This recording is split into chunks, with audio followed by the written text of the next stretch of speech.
These two wheels are mounted on separate axles and supported by a frame so that they can revolve freely at different speeds. Let's fasten a spoke on the inner end of each axle so that by turning the spokes, we can turn each wheel separately. With a bar or crosspiece, we can turn both wheels in the same direction at the same rate of speed.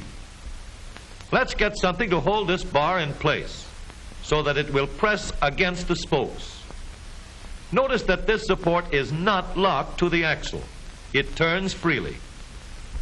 Now we can spin the wheels by rotating the support. This is fine as long as both wheels are able to turn at the same speed. But let's see what happens when we go around the corner. With this arrangement, we cannot drive one wheel faster than the other. And if we stop one wheel, the other wheel won't budge. Let's put this bar on a pivot so that it can swing in either direction.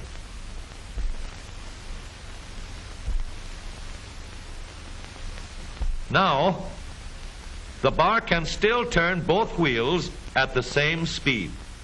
And because it pivots, it lets one wheel turn even when the other is stopped.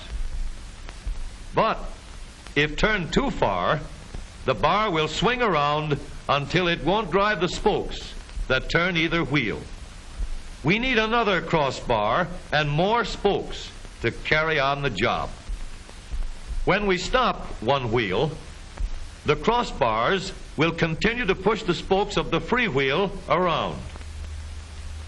As long as both wheels are free to turn, the bars do not swing on their pivot, and the wheels move at the same speed. Now we have the working principles of a differential. To adapt the model for use in an automobile, we will have to make a few changes. In order to reduce the jerky action caused by wide spaces between the spokes, we will put in more spokes. Further filling in the spaces between the spokes gives steadier, more continuous action, and changing the shape gives firm, constant contact. Now we can make the gears thicker and stronger, and we have differential gears. The edges are cut so that they will fit together more smoothly and silently, and another gear is added to share the work of driving the axles. The principle is the same. In order to turn the support and drive the wheels, we can fasten a large gear here, connected by a smaller gear to a source of power.